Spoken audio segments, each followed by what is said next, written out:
Hello everyone, welcome back to my YouTube channel. तो आज हम लोग डिस्कस कर रहे हैं कॉइल टाइप टाइमर की। ब्लॉक टाइप टाइमर्स को मैं ऑलरेडी डिस्कस कर चुका हूं। तो यहाँ पर हमारे पास में 5 ब्लॉक टाइप टाइमर्स होते हैं। कुछ ऑन डिले टाइमर्स हैं, कुछ ऑफ डिले टाइमर्स हैं।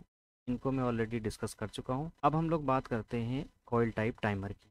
यहाँ पर मैंने कॉइल टाइप टाइमर लगाए हुए हैं, जिसमें पल्स टाइमर कॉइल है एक हमारे पास में, extended pulse coil timer S से डिनोट करते हैं, on delay timer coil ST, और यहाँ पर इसके बाद है आपका रिटेंटिव ऑन डिले, और ये लास्ट वाला जो आपका है ऑफ डिले टाइमर। ये सारे कॉइल्स को मैंने इस तरीके से कनेक्ट कर दिया है। सबसे पहले बात करते हैं कि जो कॉइल टाइप टाइमर होते हैं उनको हम कहाँ पर यूज़ करते हैं और इन दोनों में क्या कोई अंतर होता है। तो इसमें कोई भी अंतर नहीं होता है। दोनों ब्लॉक टाइप में और कॉइल टाइप के अंदर कोई भी अंतर नहीं होता है। जैसे आप यहाँ पर देख रहे हैं कि मैंने सबसे पहला जो कॉइल टाइप टाइमर लगाया हुआ है वो है पल्स टाइमर कॉइल, SP से डिनोट करते हैं। इसका जो इक्विवेलेंट टाइमर अगर आप ब्लॉक टाइप में देखेंगे तो ये वाला जो टाइमर है ये इसका एक इक्विवेलेंट टाइमर है। तो मैं यहाँ पर यूज़ कर लेता हूँ तरीके से। तो ये पल्स और ये वाला जो टाइमर है ये बिल्कुल एक है। इनका जो फंक्शन है बिल्कुल एक है, लेकिन इसमें थोड़ा सा अंतर आप देखिए कि ब्लॉक टाइप टाइमर जो होता है उसके साथ में इनपुट आपके मेंशन होते हैं, आउटपुट भी आपके कनेक्टेड होते हैं। यानी कि ये ब्लॉक है, इसमें ऑलरेडी आपको इनपुट गिवन है, एक सेट इनपुट है, एक टीवी वैल्यू इसमें गिवन है, रीसेट के लिए भी एक इनपुट दिया हुआ है, टाइमर का एड्रेस रखने के लिए भी यहाँ पर एक स्लॉट्स गिवन है। देन इसके बाद आउटपुट के लिए भी एक टर्मिनल दिया हुआ है। देन यहाँ पर आपका वर्ड आउटपुट है, टाइमर का जो एक्युमुलेशन वैल्यू आता है वो उसके लिए भी यहाँ पर एक आउटपुट आप दे सकते हैं कोई भी, और एक BCD आउटपुट भी आप यहाँ से ले सकते हैं। यानी कि एक ब्लॉक टाइप टाइमर से आप मल्टीपल इनपुट और मल्टीपल आउटपुट इससे कनेक्ट कर सकते हैं। लेकिन कॉइल टाइप टाइमर में लिमिटेड इनपुट और आउटपुट टर्मिनल्स होते हैं। तो कॉइल टाइप टाइमर हम यूज़ करते हैं कहीं पर शॉर्ट टाइम में, कहीं पर ऑपरेशन में यूज़ करना है, या किसी जैसे आपका कंपरेटर है, कंपरेटर को ये आउटपुट को कंट्रोल करना है, या किसी भी रंग में उसको एकदम से यूज़ करने के लिए, जहाँ पर ज़्यादा इनपुट आउटपुट की रिक्वायरमेंट नहीं है, हमें सिर्फ टाइमर का फंक्शन हमें लेना है, वहाँ पर हम जो हमारे कॉइल टाइप टाइमर होते हैं उनको हम यूज़ करते हैं। तो यहाँ पर कॉइल टाइप टाइमर में आप देखेंगे तो एक तो टाइमर का वैल्यू रखने के लिए आता है, यहाँ पर ऑप्शन दे देता है, और एक टाइमर जो वैल्यू होती है हमारी S5T, ये टीवी वैल्यू, दो ही इसमें इनपुट आप मेंशन कर सकते हैं। तो जब आप इस कॉइल को लगाएंगे तो आपको यहाँ पर क्वेश्चन मार्क, इधर भी आपको क्वेश्चन मार्क दिखेगा, तो आपको यहाँ पर सबसे ऊपर टाइमर का नाम दे देना है और नीचे इसमें टाइम वैल्यू डाल देनी है, जितना भी टाइम का आप डिले लेना चाहते हैं। ठीक है, तो भी हम देख लेते हैं। इसको मैं एक नाम दे देता हूँ 8, और यहाँ पर एक टाइम वैल्यू दे देते हैं S5T, S 5 सेकेंड दे देते हैं, और इसके बाद यहाँ पर एक आउटपुट कर देता हूँ, और इस आउटपुट को मैं नाम दे देता हूँ Q0.6। ठीक है, और इन दोनों को कंपेयर करते हैं और चेक करते हैं कि क्या ये अलग अलग तरीके से काम करते हैं या नहीं। तो यहाँ पर मैं सेट पल्स पर एक इनपुट दे देता हूँ, और इस इनपुट को मैं भी ले लेता हूँ, यहाँ पर I0.6 को मैं दे देता हूँ, और इस प्रोग्राम को डाउनलोड करके इन दोनों ही टाइमर को हम लोग कंपेयर करेंगे। ठीक है, सबसे पहले मैं ब्लॉक टाइप टाइमर की बात करता हूँ जो हमने यहाँ पर कनेक्ट किया है ब्लॉक। तो पल्स टाइप जो टाइमर है आपका एक तरीके का ऑफ डिले टाइमर है, यानी कि ये ऑफ डिले टाइमर की तरह काम करता है। अगर मैं इनपुट यहाँ पर देता हूँ तो तुरंत ही इसकी आउटपुट इनेबल हो जाती है, और गिवन टाइम इंटरवल के बाद, यानी 5 सेकेंड जो मैंने यहाँ पर दिया है, इसके बाद ही इसकी आउटपुट डिसेबल होती है। अगर मैं बीच में से इनपुट हटा देता हूँ तो पल्स का जो एक्यूमुलेशन है वो स्टॉप हो जाता है, यानी कि आउटपुट इसकी जीरो हो जाएगी।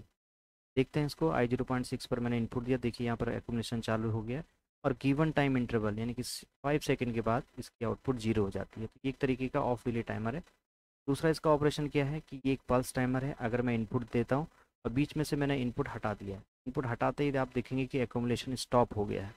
जैसे ही मैं नेक्स्ट टाइम इनपुट देता हूँ तो ये फिर से स्टार्ट हो जाएगा, और गिवन टाइम इंटरवल यानी कि 5 सेकेंड के बाद इसकी आउटपुट ज़ीरो हो जाती है।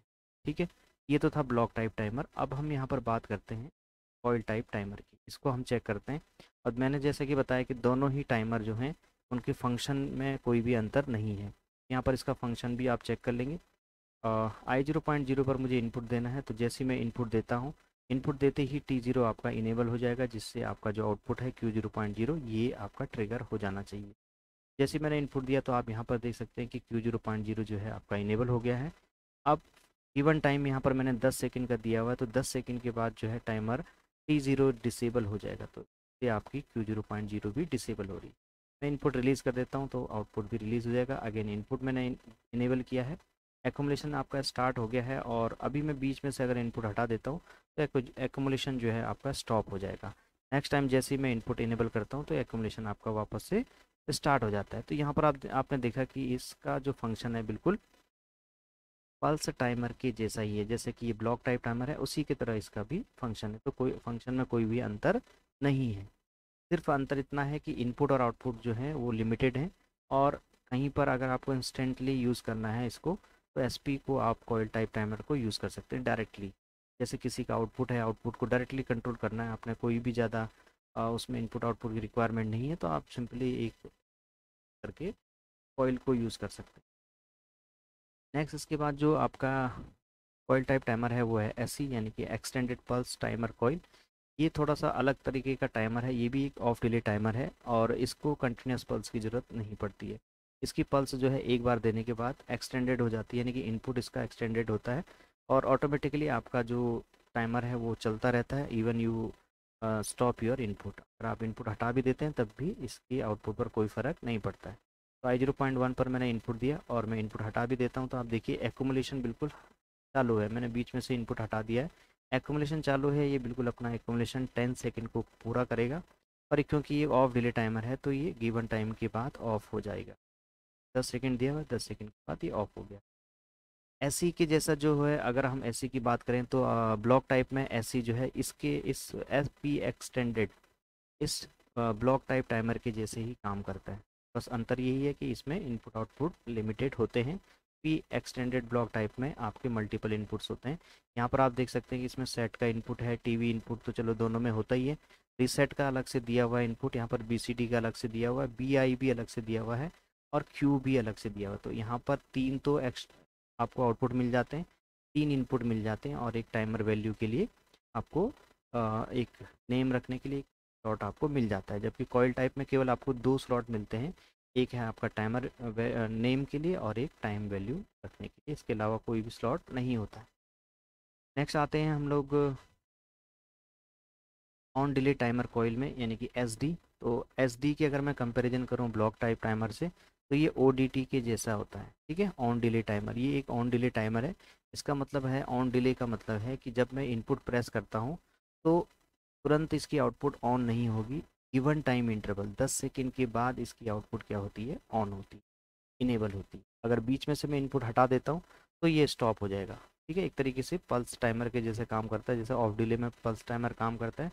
यहाँ पर ऑन डिले में ये ओडीटी यानी कि एसडी कॉइल टाइमर आपका ऑन डिले टाइमर कॉइल काम करेगा। तो भी चेक कर लेते हैं। i0.2 पर मैं इनपुट रखता हूँ, देखेंगे कि आउटपुट आपका अभी डिसेबल है। गिवन टाइम इंटरवल अगर मैं यहाँ से बीच में स्टॉप कर देता हूँ, देखो एक्यूमुलेशन आपका स्टॉप हो जाता है। अगली बार नेक्स्ट टाइम जैसे मैंने इनपुट इनेबल किया, एक्यूमुलेशन फिर से स्टार्ट होगा maximum value to minimum value की तरफ।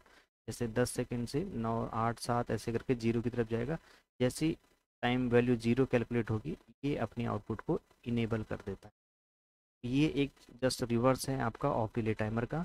ये है एक on delay timer coil, just a on delay timer coil.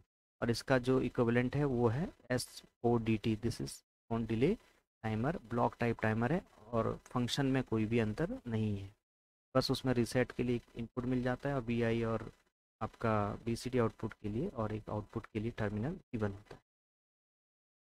Next हम बात करते हैं रिटेंटिव ऑन डिले टाइमर। अब जो रिटेंटिव ऑन डिले टाइमर है ये एक तरीके का ओ है। यहाँ पर आप देखेंगे जो एस टाइमर है ये वाला, इसका जो इक्विवेलेंट ब्लॉक टाइप टाइमर है वो है ओ ये एक ऑन डिले टाइमर है और इसमें इनपुट जो है रिटेन हो जाता है। यानी कि अगर आप इनपुट हटा भी देते हैं, ठीक है, अगर आप इनपुट हटा भी देते हैं तब ही आपको आपकी जो आउटपुट है, ये जो एक्यूमुलेशन है ये स्टॉप नहीं होता है।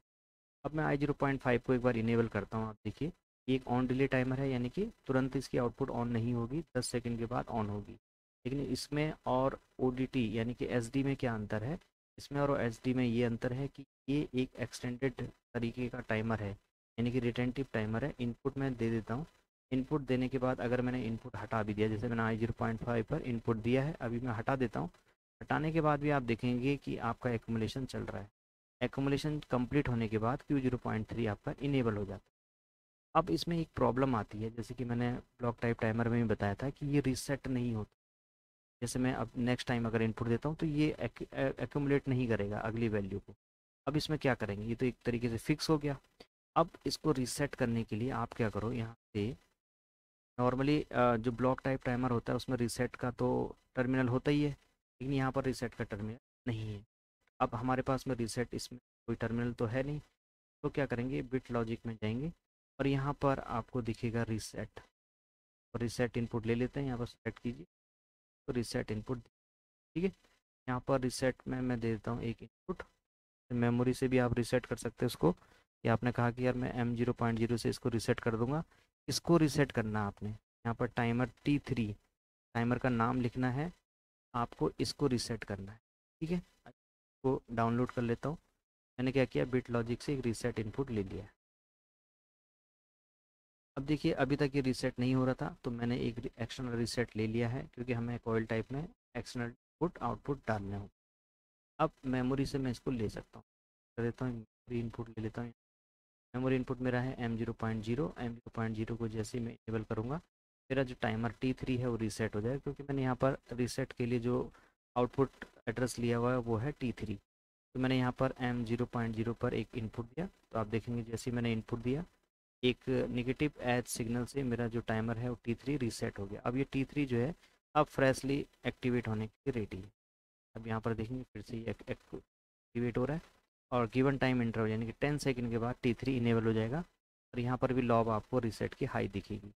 लेकिन जैसे ही आप इनपुट देते हैं रीसेट पर, तो ये जो लॉब है ये डिसेबल होती है, और क्योंकि एड्रेस सेम है T3 और आप रीसेट और SS का, तो ये दोनों ही एक साथ रीसेट हो जाते हैं। अगर अगेन मैं इसको रीसेट कर देता हूँ एक बार इनपुट दे करके, वापस से रीसेट, ठीक है। अब आप बात करते हैं नेक्स्ट लास्ट टाइप का जो टाइमर है वो है of delay timer. Of delay timer, आपको पता होगा ऑफ डिले टाइमर किस तरीके से काम करते हैं। ये एक ऑफ डिले टाइमर है और ये निगेटिव एज पल्स पर ट्रिगर होता है। अभी तक के जितने भी चार्ट आपके टाइमर थे वो पॉजिटिव एज पर ट्रिगर हो रहे थे। पॉजिटिव एज का मतलब है जब मैं वैल्यू दे रहा था तब ये इनका एक्यूमुलेशन स्टार्ट हो रहा है। लेकिन यहाँ पर क्या है, जब मैं वैल्यू दूंगा तो एक्यूमुलेशन स्टार्ट नहीं होगा। जब मैं वैल्यू हटाऊंगा यानी कि जब मैं पॉजिटिव से निगेटिव एज पर जाऊंगा पल्स के, तो आपका एक्यूमुलेशन स्टार्ट होता है और ये ऑफ डिले टाइमर की तरह काम करेगा। यहाँ पर इसका इनपुट देते हैं, यह है I0.3। जैसे ही मैं I0.3 पर मैंने इनेबल किया, देखो यहाँ पर आपका जो ऑफ डिले टाइमर में क्या होता है कि एकदम से इंस्टेंटली इनपुट देते ही आउटपुट तो हाई हो जाती है और एक्यूमुलेशन यहाँ स्टार्ट हो जाना चाहिए था। अभी मैं इनपुट के पॉजिटिव एज पर हूँ, क्योंकि मेरा जो इनपुट है वो हाई है। यहाँ पर आप देखेंगे I0.3 पर हाई इनपुट, यानी कि आप क्या हैं, डिजिटल इनपुट की हाई स्टेट में आप चल रहे हैं। अब मैं जब इस इनपुट की स्टेट को जीरो करता हूँ, इसका मतलब क्या है कि मैं अपनी पॉजिटिव स्टेज से निगेटिव स्टेज में जा रहा हूँ। इसको हम कहते हैं negative edge. Negative edge trigger होता है ये एस एफ का जो इक्विवेलेंट है यहाँ पर SOFFDT, ऑफ डिले टाइमर है इस SF का इक्विवेलेंट। बिल्कुल सेम, दोनों ही फंक्शन एक जैसे हैं। अब यहाँ पर जैसे मैं इनपुट रिलीज़ करता हूँ तब इसका एक्यूमुलेशन चालू होता है। तो देखिए अब मैं हटाया तो एक्यूमुलेशन चालू हुआ और 10 सेकंड के बाद इसकी आउटपुट 0 हो। अगेन इनपुट अगर मैं फिर से प्रेस करता हूँ और रिलीज़ करता हूँ, जब मैं रिलीज़ कर रहा हूँ तो तब एसएफ जो है एक्यूमुलेशन यानी कि जो गिनती है, जो काउंटिंग है टाइम की, इसको स्टार्ट कर रहा है। इसको हम कहते हैं एक्यूमुलेशन, और गिवन टाइम के बाद अपना एक्शन को पूरा करेगा। तो फ्रेंड्स ये था आपका कॉइल टाइप टाइमर्स। तो आई होप कि इस वीडियो से आपको ये क्लियर हो गया होगा कि आपके ब्लॉक टाइप टाइमर्स और कॉइल टाइप टाइमर्स किस तरीके से काम करते हैं और उसमें बेसिक डिफरेंस क्या होता है। अगर आपको हमारी वीडियो पसंद आती है तो हमारी वीडियो को लाइक कीजिए, चैनल को सब्सक्राइब कीजिए, इसी तरीके की वीडियोज़ के लिए बेल आइकन को प्रेस कीजिए।